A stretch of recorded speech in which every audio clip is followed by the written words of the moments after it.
বুঝাইতে পারছি? ইসলাম কমপ্লিট করে দিয়েছেন আমার আল্লাহ নবীর মাধ্যমে, সিল লাগাইয়া দিয়েছেন, বাড়ানো যাবে না, কমানো যাবে না। নবী যেভাবে করেছেন, আল্লাহ যেভাবে করাইছেন, ওইভাবে চলবে কিয়ামত পর্যন্ত।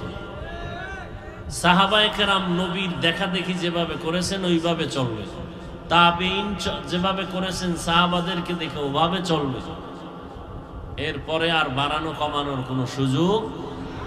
আল-ইয়াউমা আকমালতু লাকুম দীনাকুম ওয়া আতমামতু আলাইকুম নি'মাতি ওয়া রাদিতু লাকুমুল ইসলাম দীনা।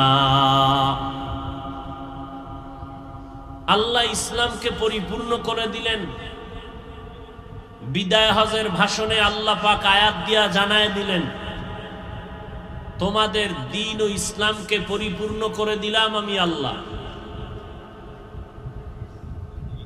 রসুলের রেখে যাওয়া এই দ্বীন ও ইসলাম কমপ্লিট।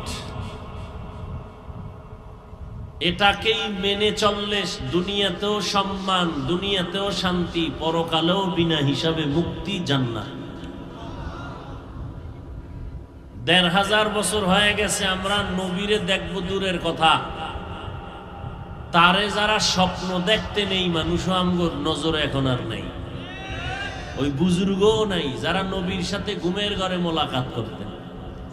কোন প্রশ্নে আটকায় গেলে আল্লাহ ওয়ালারা নবীর থেকে ঘুমের ঘরে মোলাকাত করে সমাধান নিতেন।